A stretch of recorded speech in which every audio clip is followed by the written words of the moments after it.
All right, Lisa, thank you so much for being on today. Thank you. So great to be here. Yeah. Um, Let me introduce you real quick and then we'll just dive in. Um, Great. so, you are a psychotherapist and creator of Synergetic Play Therapy. I'm so Mhm. excited to ask you about that. And the president of Synergetic Play Therapy Institute. Mhm. And you're also a mom yourself. So, Mhm. how old are your kids? Kid/kid? So I have one. I have a daughter who is 14. Okay, Mhm. awesome. So that's enough time to be a mom and to learn a lot of things. Great. And my second question is, I have no idea what synergetic play therapy is, and I would love to know. Tell me a little bit more about how you got started in it, and Mhm. what it is as well. Yeah.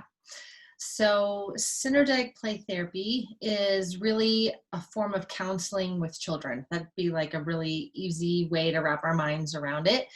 And for even for our conversation today, one of the things that we can even begin to understand is that children actually communicate more through play and their behaviors than they do through their words.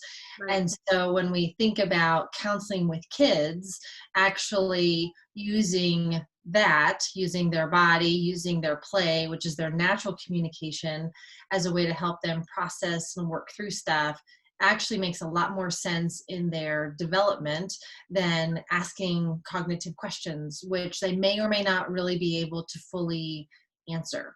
Right. So, synergetic play therapy, the synergetic part, or the thing that makes this type of play therapy unique or different, is that we look at the child's behavior through the lens of activation. So, for example, instead of, oh my gosh, that my kid is acting out, right? It's just being defiant. Right. Instead, we're actually looking at it in terms of what's happening in their brain and what's happening in their body, and what's contributing to that behavior, rather than the behavior is good or bad, but more like what's the function of the behavior, so then we can actually get in there and support the child and help them feel heard, because ultimately that's what behavior is all about. So I teach, I train internationally, the institute. That's what we do, is we work with kids and therapists and other clinicians and individuals that work with children, and we train them worldwide on how to understand kids. Wow. That's Yeah. awesome. Okay, so I have so many questions. Mhm. So the function, you go into the function of the behavior is kind of what I heard you say. Do you have Mhm. any examples of that? Stories? I'm wondering how you do that. It's Yeah. particularly. Yeah. Well, and maybe we can just tie it into what would be helpful for parents right now and what's Exactly. happening in their homes and all of that. So, a thing for us to understand about children's behavior is that all of children's behavior is an attempt at something that we call regulation. So regulation would be like the optimal functioning in the body. So if I'm regulated, it doesn't necessarily mean calm, which we'll talk about, but Okay. it's my ability to grab hold of myself. It's my ability to actually manage what's actually happening inside of me, which for a lot of parents, that's their biggest wish for their children. Like, could you just regulate your anger right now? Could you just manage the anxiety right now? Could just get a hold of yourself, right? Yeah. Um, but we have to understand that the ability for a child to do that is actually learned over time. Children actually aren't born knowing how to regulate and manage the intensity in their body. So, what we understand then is that when a child perceives a challenge of any kind, small challenge, big challenge, stub my toe challenge, to I've got to sit at this computer and do homeschooling for 4 hours challenge, Ah. to what, my sister won't get out of my room challenge. I mean, whatever that may be. Um, that the body is naturally designed to get what we're going to call dysregulated, which is to do something about it. So the body actually naturally starts to go into a rev up, fight or flight, which can look like anything from overwhelm, anxiety, anger, agitation, frustration, and it's like the body's revving up to try to take the challenge on. But then the body can also go the opposite direction when all of a sudden it's too much, it's too big, I can't, it's been going on too long. The body also then has the coping strategy of shutting down and withdrawing and beginning to go into this kind of a more like collapsed kind of a place. And parents are seeing both of these right now in their homes. They're seeing signs of the activation, and some parents are seeing the shutdown, the withdrawal. I don't want to talk to you. I want to hide in my room on my video games. I don't want to talk. And they're actually isolating and withdrawing. And so the thing for us to understand is that none of that is defiant. That's actually the health and wisdom of the body trying to do what it needs to do based on the perception that the child has. So the child is perceiving something as hard, and then they're reacting accordingly. The added challenge to this right now is that things are feeling so extreme that we're actually seeing sometimes extreme versions of this in our children, or flip-flopping back and forth. Yeah. And then as parents, because we're experiencing this as well, then it's like, oh, how am I supposed to help you when I can't help myself right now? Because I'm overwhelmed, and I'm in my own fight or flight. I'm in my own fight or flight response. Yeah. So so that, like, that's the first thing, is like, that's the lens, is to recognize that when my child is acting out or my child is shutting down, it's actually a protective response. It's not because they're being naughty or they're bad or there's something wrong with them. It's because their body's actually doing exactly what it was designed to do. And our role as parents or teachers or whoever's working, the adults with the child, is to recognize that in those moments, their ability to regulate their system is actually limited.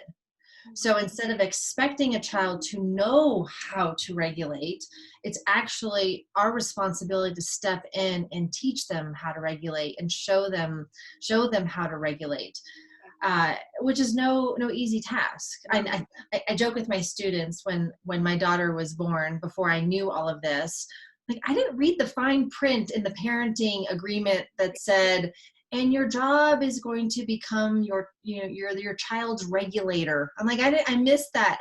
I missed that part in the fine print of parenting. You're actually partly responsible for the development of their nervous system. I'm like, oh, I didn't get that memo. That's a big responsibility. And we influence, right? We influence the development of our children's ability to regulate. And as I say that, I think parents, it's important to hear that we're not solely responsible. We are an influencer, but there's so many other factors that contribute to how well a child does this or not. So hopefully that made a little bit more sense as I was explaining. Yeah, that did. So to regulate, to train a child to regulate themselves, and to train parents how to do that at home as well. So what are some examples of some parents being able to do that at home? Yeah, so we'll talk about what that actually looks like, because I'm sure that's interesting. So the first thing for us to recognize as parents is that it's not about doing anything to the child.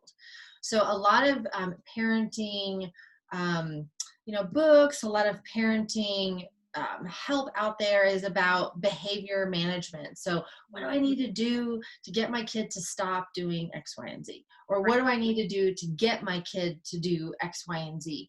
But I'm actually talking about this from an understanding of neuroscience and brain development and what's actually happening on a developmental level, which is different than coming at it from a behavioral lens. Sure, that makes sense.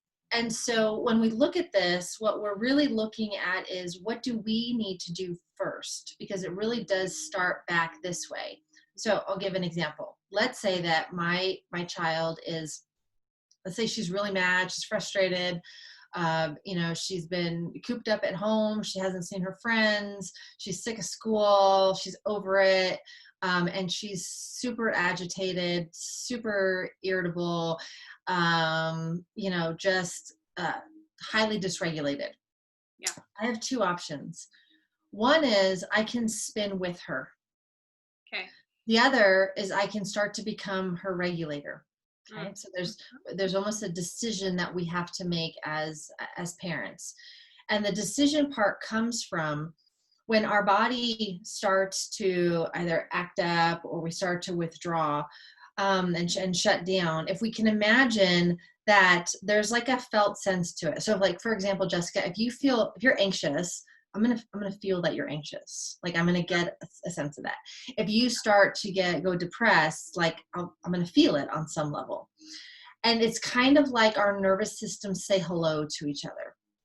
Mm. So when my daughter starts to get, and then I walk in the room, her nervous system and my nervous system go, hello, hello.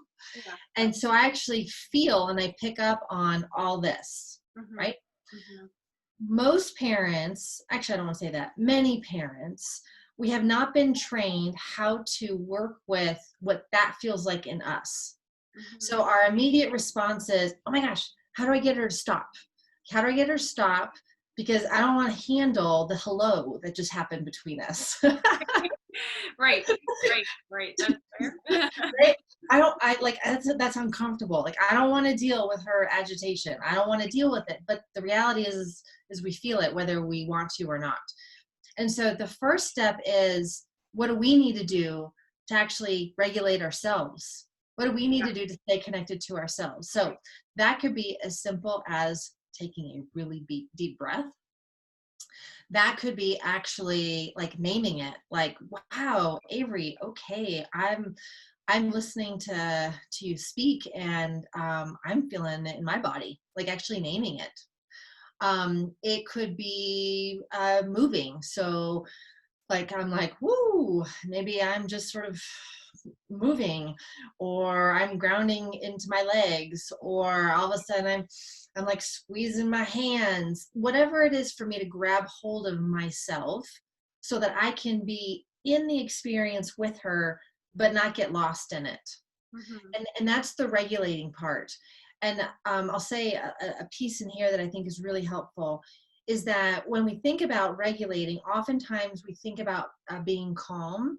And that's actually one of the biggest myths out there about parenting, by the way, and about regulating, that we should just stay calm. Actually, not true. We have to be real. It's about real. Yeah. So I'm not going to pretend like I'm not affected by her. I'm not going to pretend that I'm not affected. In fact, when I pretend, so on the outside, I'm like, I'm just going to be calm. But on the inside, I'm like this. Our children actually know it, and they actually feel it.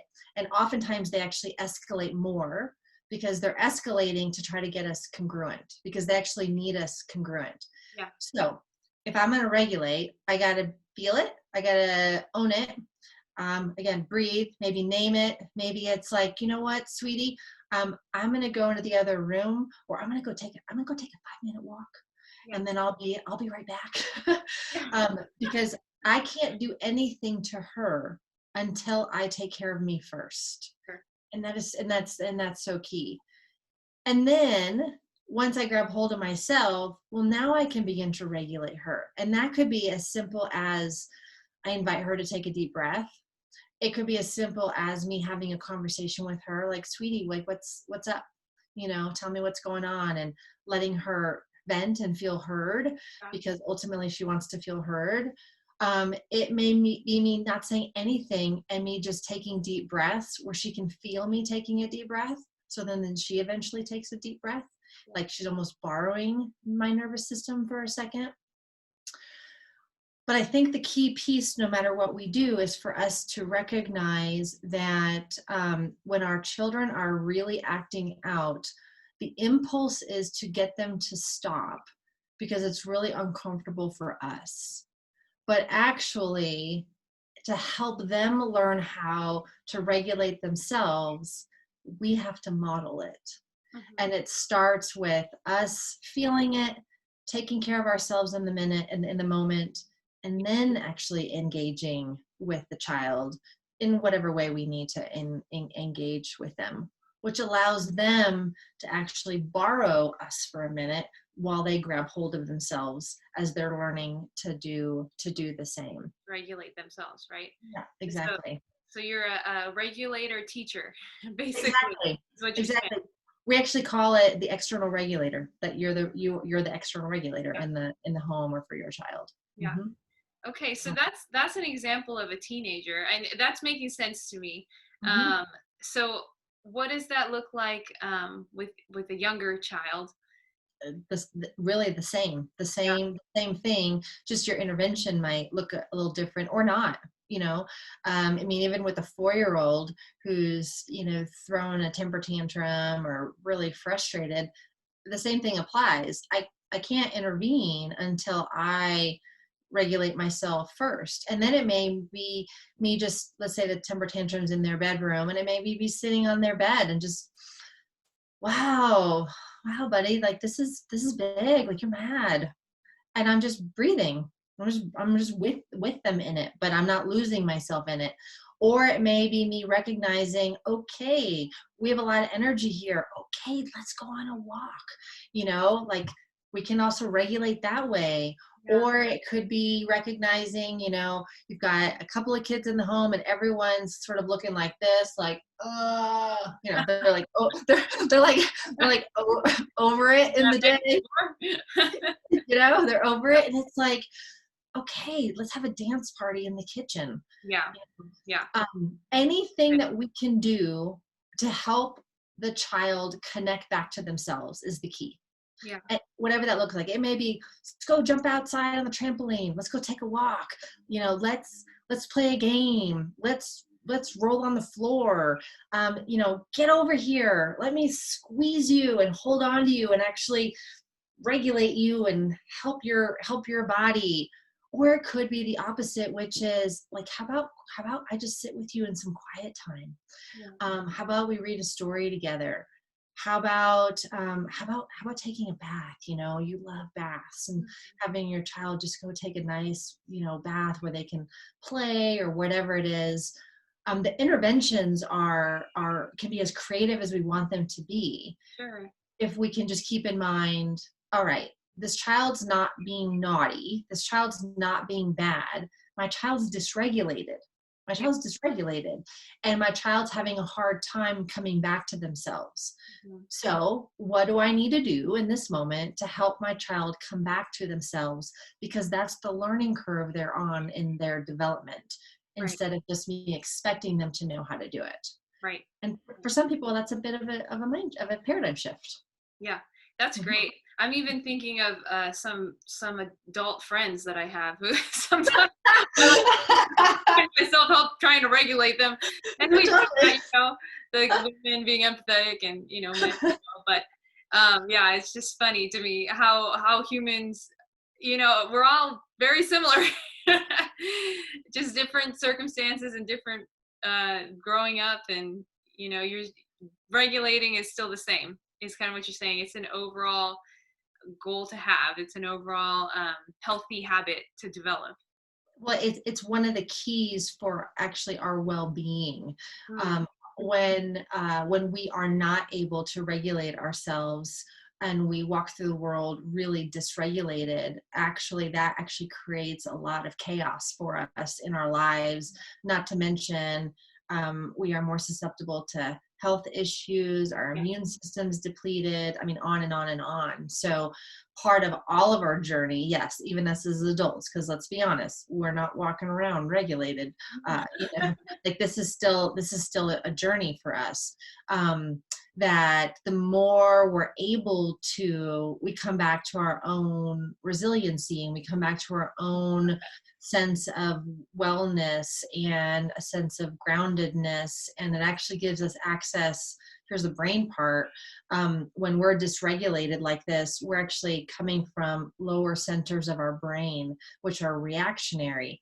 But when we regulate ourselves, we come back to ourselves, we get access to the higher centers of our brain. And that's actually when we can learn.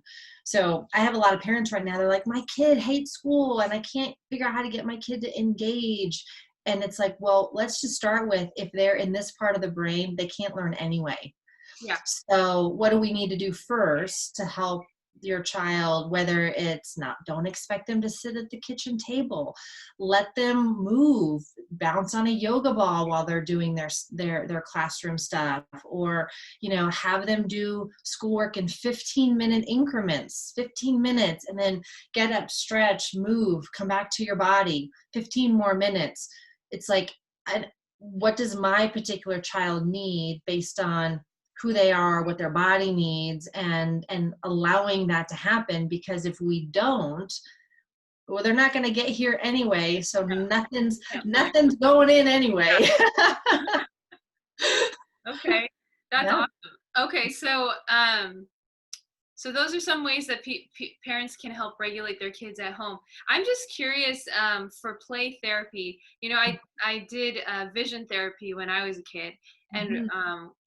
we would crawl on our hands and knees, or like watch a ball, and I would practice my tracking. So that's kind of what I think of as like a kid in therapy. So doing activities, I mean, do you do any of that with what you do, or are you doing activities with the kids? Are you just teaching parents? Totally depends. So, play is actually for children 11 and younger, is actually their primary language. Hmm. So, what a child can't say verbally, they can fluently say through their play. Yeah. And so, for example, if I have a child that is struggling because they feel really anxious and they feel scared a lot, having the child come in and sitting down and saying, okay, so tell me about why you're scared. Now, I'm not saying kids can't have that conversation, but it's limited. It's limited in their ability to have the conversation, how much depth they can go into the conversation. But if we play it, next thing you know, we've got the dragon coming out that is about to attack the house, and nobody's safe in the house, and then, by the way, the ground is about to turn into hot lava, and but you can get the felt sense of how scary it is. Yeah. So they'll bring to life actually what they're experiencing through the experience of the play. Okay. So we literally play, like play. Sometimes it's sometimes it's with art, and maybe it is directive. Sometimes it's maybe with music. So music therapy is a part of the play therapy world. Sometimes it is just playing and entering the child's world and helping the child figure out and sort through their feelings through how they're naturally playing. Sometimes it's using puppets and role playing and teaching a child something, giving them a new skill set. But it's using what's already natural and comfortable for them, Yeah. so that therapy doesn't feel like a threat, because it's like, this is what I do. I play. This is what I do. I love Legos. I love to play in sandboxes. I love this. And so children more easily allow themselves to go into the hard stuff. And then we, as trained play therapists, are trained to understand what are they trying to say when they're playing that way. Okay. So, like studying another language. Or actually, it's like remembering a language that we all once knew, but we forgot as we got older. Yes, yeah. I'm like, oh, maybe I should do some play therapy so when I'm feeling down. And actually, I do that with my songwriting and different things like that. I was just thinking about, different kids tend to play in different ways, right? And so for me, I love creating, words and creating emotion through music. And so maybe that is something that was Form of play therapy. always there. Yeah, and so yeah, that's what I'm thinking of. Sometimes adults need their own play therapy as well. But that's super interesting. For 11 and under, is what you're saying, is they may not cognitively say what they're feeling. Adults have the ability to do that, Mhm. uh, but they can play through it and express through that. Mhm. And then your trained therapists are trained to listen, I guess you would say. listen in a certain way uh, Yes. through play. Okay. Yeah. Yep. Yep, exactly. And it just corresponds with brain development. They're just not at the higher centers of the brain yet to be able to fully process in a cognitive way like a teenager or an adult might be able to. Which, by the way, teenager and adult play are simply the stories that we tell. Yeah. As I'm telling you a story, what's actually happening in my body is very similar to if I was 5 and I was playing it out with dolls. Okay. So just Wow. Okay. that switches, it's just how we access the information. Okay. That's awesome. Do you have any examples of that? Of That you can which share of a child kind of playing through an emotion? I mean, sure. So I mean, even just the question, do you have an example? We could even zoom that out and say every time a child plays. So there is actually one of the myths of play is that play is frivolous. It's not. If we look at it from the lens of communication, every time, so parents, watch what your children are playing. Get curious about it. And it's not what they're playing with, it's how they're playing with it. So, for example, if I'm observing in my home that my child keeps creating these like war scenes and it's all about conflict and you never know who the good guy is or who the bad guy is and you don't that get curious. What are they attempting to, you know, is there fighting in the home? Is there who knows? I don't want to like say this means this, but get curious because that's not random. It's not random that they're playing that out. A common one that we see that I think probably a lot of parents can easily see is that maybe there's a new sibling on the way and then they observe that their other sibling all of a sudden becomes really interested in baby dolls, and now we're doing a lot of pushing in strollers and that kind of play and nurturing play, and Yeah. because it's an extension of what they're working on and they're trying to figure out and they're trying to make sense of. Sure. So really, any kind of play, even the example that I gave you about, I don't know, let's say the child pulls out the dollhouse and maybe everyone's sleeping at night and there's a dragon coming and nobody knows that the dragon's coming. And it's not about a home and a dragon and we don't have to get literal about it. Sure. It's about what would it be like to be in a home and be asleep and what's the feeling of like something really scary is about to happen. Yeah. And it's that, and then how do we work with that feeling more so than, because the child could have had that be a dragon, it could be anything. It's the dragon or the house aren't the important parts, it's the emotion and the feeling that arises as a result of how they're playing that ultimately gives us insight into what might be going on for this child. And that's just like a little little piece for parents just to get curious about that. Right. They're talking in your home. Listen. That does make me curious. And I do work with a lot of kids, so sometimes it's hard for them to pay attention. Mm-hmm. And especially some of my younger ones, like 8, Mm-hmm. 7, 8, 9, they'll like tell me things that they're thinking about. And Mm-hmm. I like to listen to them because usually I feel like that's something that they can process before they can focus. And Mm-hmm. so would you say focus, is a part of that, like getting to that place of focus? Is that like play, play processing type It, thing? it'd be like if you were gonna go and have a meeting with someone about something important, but before you had the meeting, you were like, can we just check in for a second? Yeah. Can we just check in? Can I just tell you a little bit about what's going on? Because I need to process this with you first before I can do this other thing. So sometimes kids will do that as they're trying to get comfortable, as they're trying to, Right.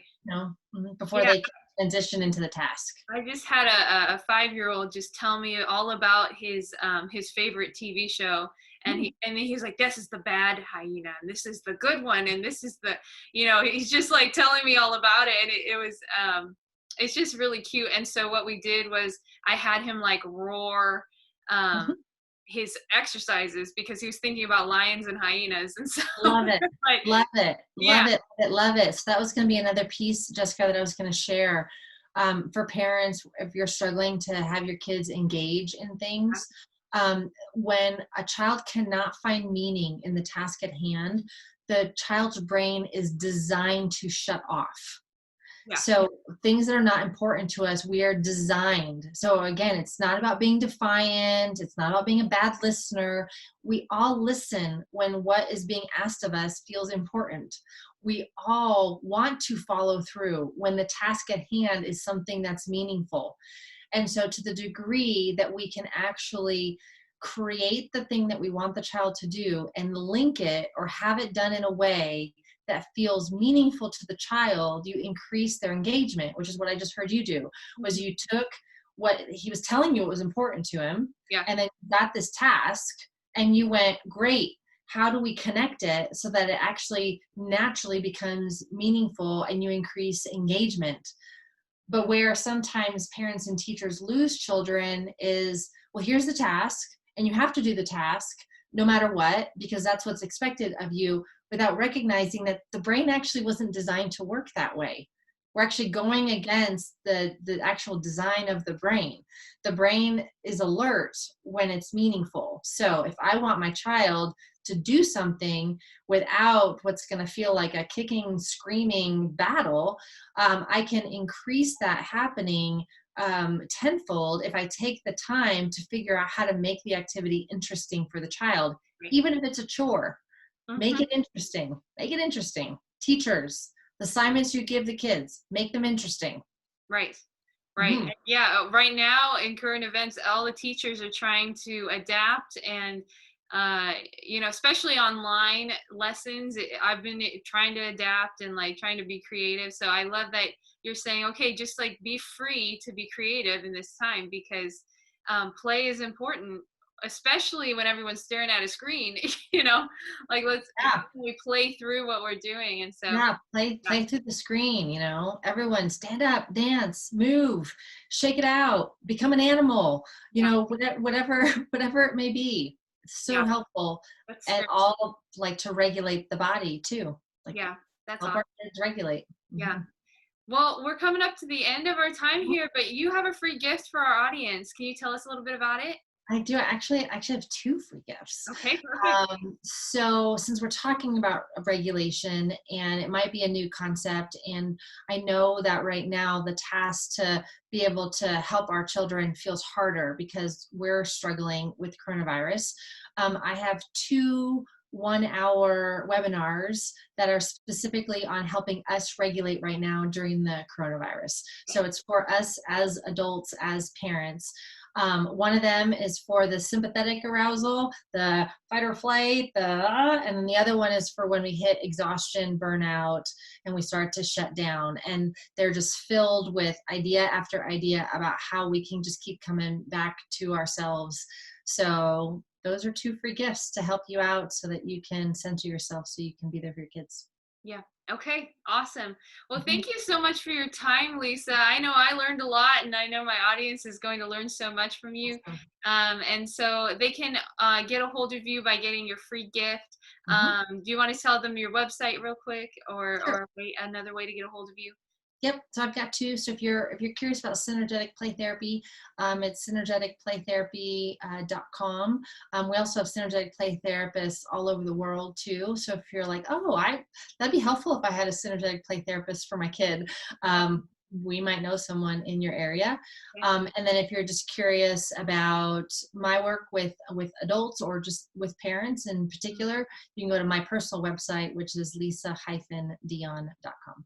Okay, perfect. That's nice and easy. Thank Mhm. you so much again. And again, I learned a lot. So thank you so much for Awesome. your time. Thanks, Jessica, for All having me. right, bye.